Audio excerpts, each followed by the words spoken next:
Assalamualaikum. Chapter है Arithmetic Progression, class 10th, exercise 5.2, question number 17. Find the 20th term from the last term of the AP 3, 8, 13, dash, 253. ये यहाँ पर last term है, ये given AP है, ये इसकी लास्ट टर्म है. यहाँ पर हमें निकालनी है 20th term from the last term, यानी हमें 20 टर्म निकालनी है, लेकिन हमें काउंटिंग करनी है लास्ट से. यहाँ से हमें काउंट करना पड़ेगा, रिवर्स जाना पड़ेगा लास्ट टर्म से. तो जो गिवन एपी यहाँ पर है, तो गिवन एपी इज, तो गिवन एपी यहाँ पर है 3, 8, 13, डैश, 253. तो ये गिवन एपी है. पहले हम इसकी कॉमन डिफरेंस निकालेंगे. तो पहले लिखेंगे term first, that is a, वो यहाँ पर है 3, फिर टर्म सेकंड यहाँ पर है 8, टर्म थर्ड यहाँ पर है 13, और ये इसकी लास्ट टर्म है. दैट मीन्स यहाँ पर ये है टी एन और ए एन, या लिखेंगे ए एन. तो लास्ट टर्म यहाँ पर 253. तो पहले हम निकालेंगे कॉमन डिफरेंस. तो कॉमन डिफरेंस निकालेंगे T2 minus T1, 8 minus 3 5. So T3 minus T2, 13 minus 8 आएगा, तो वो भी 5 ही निकलेगा. Therefore T2 minus T1 it is equal to T3 minus T2. तो 5 निकला है, इसको हम रिप्रेजेंट करेंगे D से. तो that means D represents common difference. से D रिप्रेजेंट्स कॉमन डिफरेंस. तो यहाँ पर जो गिवन यहाँ पर है लास्ट टर्म, दैट मीन्स यहाँ पर an गिवन है. सो an यहाँ पर है 253. तो हम अप्लाई करेंगे an की फॉर्मूला. तो वो है a plus n minus 1 into D, it is equal to 253.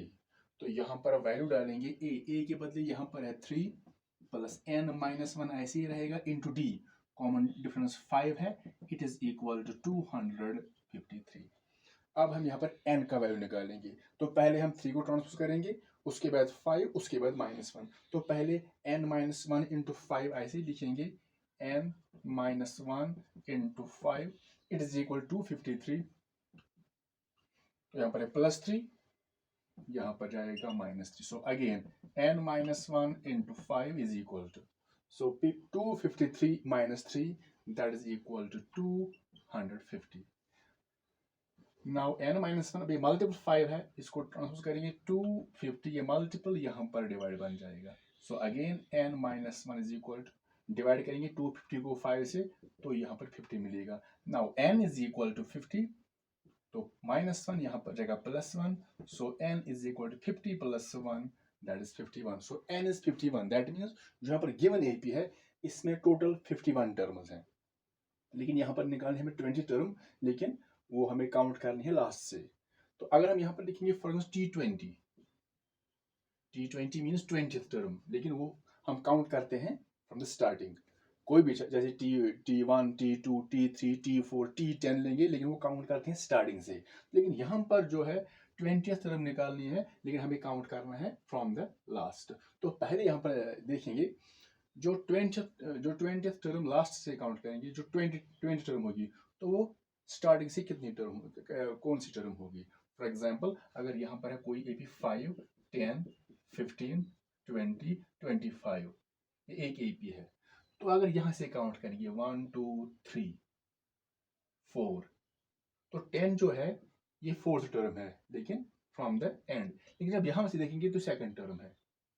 तो पहले यहाँ पर देखेंगे कि जो 20th term from the last होगी, वो स्टार्टिंग, अगर स्टार्टिंग से काउंटिंग करेंगे तो वो कौन सी टर्म बनेगी. तो पहले यहाँ पर देखेंगे 20th term from the end of the AP, it is equal to, तो वो कौन सी टर्म होगी फ्रॉम द स्टार्टिंग. तो वो कैसे निकलेगी, तो वो निकालेंगे नंबर ऑफ टर्म्स, जो इसमें नंबर ऑफ टर्म्स होंगी, माइनस करेंगे यही 20 और +1 होगा ऐसे. तो ये फॉर्मूला है. तो अगर हमें निकालनी यहाँ पर 20th term from the end of the AP, वो कैसे निकलेगी. तो पहले यहाँ पर मालूम होना चाहिए कि इस एपी में कितने टर्म्स हैं. 51 यहाँ पर है, नंबर ऑफ टर्म्स, या लिखेंगे total number of terms, total number of terms. तो कैसे निकलेगी वो, 20th term from the end of the AP is equal to total number of terms minus 20। तो टोटल नंबर ऑफ टर्म्स यहाँ पर है 51 माइनस 20 होगा, ये कौन सा 20, जो यहाँ पर ये 20th टर्म निकालेंगे, यही 20 माइनस होगा और प्लस 1 करेंगे। तो इसको सॉल्व करेंगे पहले 51 प्लस 1, क्योंकि दोनों पॉजिटिव, 51 प्लस 1 वो बनेगा 52, फिर है minus 20, 52 minus 20 that is equal to 32। That means जो 20th term from the end of the AP, from the last of the AP होगी, जब हम काउंटिंग करेंगे स्टार्टिंग से, तो वो बनेगी 32nd टर्म। तो 20th term from the end of the AP will be 32nd term from the starting. Therefore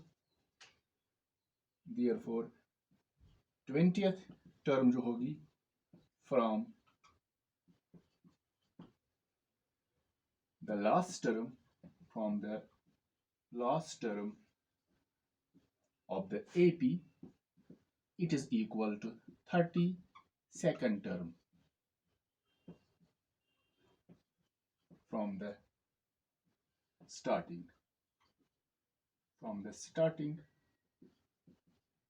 of the AP। तो एक्चुअली हमें यहाँ पर निकालनी है 20th term from the last term. तो पहले हमने देखा कि 20th टर्म होगी फ्रॉम द लास्ट, तो स्टार्टिंग में से कितनी टर्म होगी, कौन सी वो होगी 32nd टर्म। तो अब हम यहाँ पर निकालेंगे 32nd टर्म। तो सिंपल हम यहाँ पर निकाल सकते हैं T32 that is A plus n minus 1, that means 32 minus 1 लिखेंगे, 32 minus 1 into D। So A plus 32 minus 1 that is 31D। So T32 is equal to A plus, इसमें से 1 माइनस करना है 31D। अब A का वैल्यू हम डालेंगे, तो यहाँ पर जो A है, A यहाँ पर है 3 प्लस 31 इंटू D। तो D जो है कॉमन डिफरेंस वो 5 है।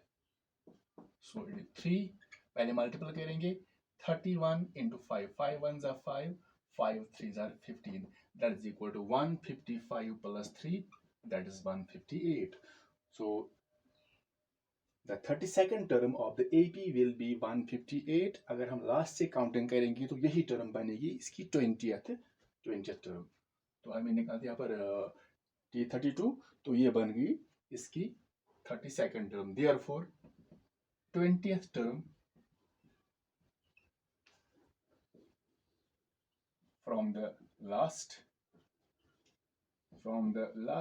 term of the AP, it is equal to 158।